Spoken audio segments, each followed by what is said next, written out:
Didier est un ami de longue date. Je le remercie infiniment pour ses invitations soutenues, annuelles, pour cette belle conférence qui réunit l'Europe, le Middle East et le Maghreb. Je vous parle en 5-10 minutes des pathologies de l'interface vitromaculaire, du myope fort.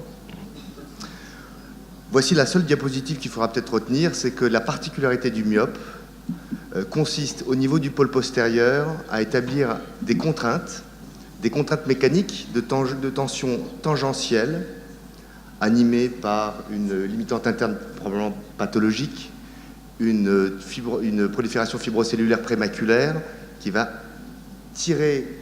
étirer tangentiellement, soit de façon centripète, soit de façon centrifuge, le neuroépithélium. Et la contrainte est additionnée à une contrainte tractionnelle postéro-antérieure par cette hyaloïde postérieure qui est très rarement décollée du pôle postérieur chez le myope fort. Il faut simplement savoir que c'est au décours de la vitrectomie que l'on a la certitude d'avoir un décollement postérieur du vitré complet. Ni l'examen du fond d'œil, ni l'échographie ne peut vous affirmer que le décollement du vitré est fait chez un myope fort. Il n'y a que le vitréotome qui peut le dire, et au moyen, parfois, très souvent, de colorants. Donc vous avez cette double contrainte, à la fois tangentielle et à la fois antéro-postérieure, qui, sur un œil staphylomateux, avec cette déformation staphylomateuse postérieure, va nécessairement entraîner un remodelage de la macula. Et ces maculas fonctionnent cependant très bien chez le myope. Elles se sont habituées avec cet hypométabolisme nutritif. La rétine résiste aux agressions. Il faut savoir aussi que l'épithélium pigmentaire est très pâle, il est moins fonctionnel que chez les métropes, et sa fonction de pompe explique ces déformations qui peuvent aboutir d'une part au fovéoschisis, on va y revenir, mais à des décollements séreux du neuroépithélium, des décollements tractionnels du neuroépithélium, et voire des trous dans la neurorétine postérieure qui sont souvent paravasculaires ou au niveau centromaculaire. Alors le fovéoschisis, sa définition, eh bien, c'est pas vraiment au fond d'œil que vous allez voir le fovéoschisis, parce qu'il est très souvent difficile d'en faire le diagnostic au fond d'œil. C'est l'avènement de l'OCT qui nous montre ces images, avec un clivage des cellules rétiniennes, le plus souvent dans la plexiforme externe, et qui peut toucher jusqu'à un tiers des myopes forts, quand la longueur axiale est supérieure à 26 mm, très souvent asymptomatique de découverte fortuite. On proposera une opération, une intervention sur ces rétinoschisis, on le verra dans les formes uniquement symptomatiques. Et ces fovéoschisis sont soit isolés, soit très souvent associés à un cortège d'anomalies prémaculaires ou même sous-rétiniennes. Ici, par exemple, un fovéoschisis au fond d'un staphylome avec une image de pseudotrou, je ne sais pas si j'ai un pointeur, une image de pseudotrou maculaire avec une composante lamellaire, et puis vous voyez en bas à droite ce cortex vitréen postérieur qu'on appelle une prolifération pré-rétinienne typique du myope fort. Savoir également que le profil évolutif de ces fovéoschisis est somme toute souvent le même, avec un délai d'apparition et une vitesse de dégradation très variable. Du schisis va apparaître un décollement séreux maculaire, ici non tractionnel. Enfin, on peut imaginer une traction tangentielle, mais en tout cas pas postério-antérieure. Et on peut avoir encore une très bonne vision lorsque vous avez une image en haut. Ce décollement séreux va s'étendre et va finir par amincir la fovea qui va se trouer, donner un trou maculaire, puis un décollement de rétine du pôle postérieur qui commence souvent en rétine inférieure et ensuite décoller toute la rétine. Voici un cas opéré il y a quelques années déjà, avec une chirurgie conventionnelle de vitrectomie. On s'acharne à réaliser le décollement du vitré aux l'aide de colorants, et on va peler cette membrane épirétinienne et la limitante interne. Alors, est-ce qu'il faut mettre un tamponnement par du gaz? Ce patient n'avait pas eu de tamponnement gazeux, et vous voyez, l'évolution se fait assez lentement vers une amélioration du profil maculaire et une amélioration fonctionnelle. Vous avez des rétinoschisis associée à une véritable traction vitromaculaire. Ici, la hyaloïde postérieure est partiellement décollée, mais très adhérente. Et il faut savoir ici proposer une indication opératoire rapide.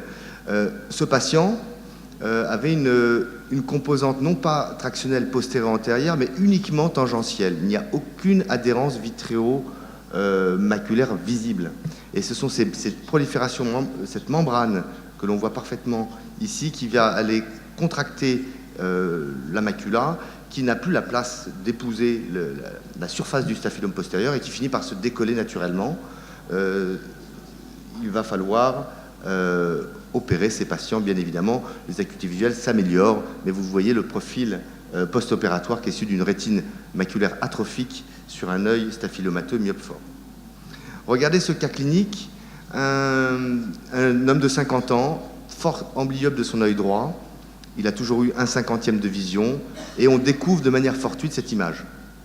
Un décollement séreux, un rétinoschisis, pas de trou, aucun trou n'est visible, ni même au fond d'œil, ni même en OCT. Et l'attitude la plus respectueuse pour le malade, c'est de lui trouver une abstention chirurgicale, puisque je ne voyais pas l'intérêt d'opérer un œil dont l'acuité visuelle ne s'était pas dégradée. La seule éventualité opératoire serait de proposer une intervention en cas de trou maculaire constitué ultérieurement. Le malade est revenu 1 ou 2 ans plus tard, il revient 2 ans après, et voilà la situation. Donc ça peut s'améliorer tout seul. Et très clairement, si vous voyez l'anneau de Weiss ici, vous vous rendez compte qu'il a réussi, ce patient, à développer un décollement postérieur du vitré a priori complet, qui est, on peut le penser, à l'origine de cette traction et de ce décollement séreux maculaire. Donc sachez que dans de rares cas, ces rétinoschisis peuvent évoluer favorablement et il est stable depuis plusieurs années maintenant. Quand vous avez cette image avec un œil de myope, vous avez une choroïde amincie, un petit staphylome, une déformation sclérale, et vous avez un rétinoschisis. Ne vous jetez pas sur le diagnostic de fovéoschisis du myope. C'est un diagnostic différentiel et il faut toujours savoir analyser la papille et visualiser ici une fossette colobomateuse qui est en réalité, chez ce myope, un diagnostic différentiel, et le traitement est bien différent, évidemment. Alors, membrane épirétinienne, hyaloïde postérieure adhérente. Évidemment, les membranes épirétiniennes sont très fréquentes chez le myope, fort, et elles sont souvent asymptomatiques. On n'opère pas une image, on est devant effectivement un remaniement maculaire, l'épaississement est modéré, le patient ne se plaint de rien. Avec une baisse d'acuité visuelle, lorsque vous avez un schisis interne, une membrane, là bien évidemment, je pense qu'il est raisonnable de proposer une intervention chez un myope fort dès lors qu'il n'est plus capable de lire à 20 cm un P4 ou un P5 fluide. Hein, ne cherchez pas à faire lire un myope à 3 cm, il arrivera à lire le P2. Il faut lui donner une addition raisonnable de plus 3 ou plus 4 dioptries et visualiser ça. Estimer son acuité visuelle de près, c'est pour moi un indicateur précieux pour poser une indication opératoire. Cette traction vitromaculaire, je vous rappelle, la traction vitromaculaire chez le myope constitue une des premières causes de baisse d'acuité visuelle chez le myope. Donc on les opère, on obtient des résultats anatomiques très satisfaisants, fonctionnellement parfois moins, parce qu'il existe un cortège de pathologies associées, ils sont parfois glaucomateux. Voilà par exemple une image très complexe de hyaloïde épaissi, de membrane, de schisis, de pseudo-trous, trous lamellaires. Il faut savoir que d'autres signes maculaires peuvent exister, comme le trou maculaire. Le trou maculaire de découverte fortuite ne doit pas être opéré, dans la mesure où ils sont souvent asymptomatiques, ces patients-là, et qu'ils ont pu développer une néofixation parafovéale qui leur laisse un P2 fluide. En revanche, lorsque le trou maculaire se complique à un rétinoschisis, ils sont plus volontiers chirurgicaux parce que souvent symptomatiques, et comme je vous l'ai dit, au stade de décollement de rétine du pôle postérieur par trou maculaire, ça devient une urgence comme tout rétinoschisis, comme tout décollement de rétine. J'avais un film qui est un trou maculaire chez le myope fort qui est illustré de la façon suivante. Donc, chez ce patient, il s'agissait d'un trou maculaire de stade 4. La hyaloïde était déjà décollée et vous avez, grâce à l'OCT, une possibilité de visualiser les éventuelles membranes et prémaculaires associées, en tout cas de visualiser ici la traction que peut engendrer lors de la dissection sur les berges du trou maculaire, la dissection de la membrane. Et vous voyez que ce n'est pas totalement anodin ce que l'on fait, puisque vous voyez, les berges sont décollées après la dissection de la limitante interne et de la membrane épirétinienne. Un autre diagnostic différentiel sont les disversions papillaires. Disversions papillaires, les tilt syndromes chez le myope, qui induisent un changement de convexité de la partie postérieure de la sclère. Et au niveau de cette cassure de convexité, vous avez l'apparition d'un décollement séromaculaire totalement non tractionnel qu'on peut rapprocher des maculas bombées, dont la macula bombée du myope, dont la physiopathologie est encore discutée. Il semblerait que ce soit un double staphylome paramaculaire avec un épaississement scléral rétrofovéal. Et alors, retenons aussi que ces pathologies de l'interface du myope et ces remaniements maculaires s'associent souvent dans un cortège d'autres signes comme un néovaisseau choroïdien, un trou lamellaire et néovaisseau choroïdien.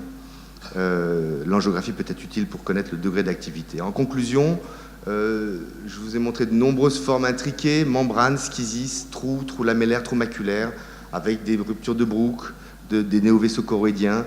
La place de l'OCT est désormais incontournable pour le diagnostic et la prise en charge de ces patients, mais il ne faut surtout pas opérer une image. Les myopes forts, même si on est très surpris devant une image qui paraît catastrophique et qu'on n'aimerait pas avoir soi-même, eh bien on est surpris de voir qu'ils arrivent toujours à lire P2 et qu'ils ne se plaignent de rien. Mais savoir rester à l'écoute du myope fort, car un myope fort qui vous dit « je sens que ça commence à aller mal, que ça se déforme », il y a forcément quelque chose et une modification de l'image à l'OCT. Voilà, je vous remercie.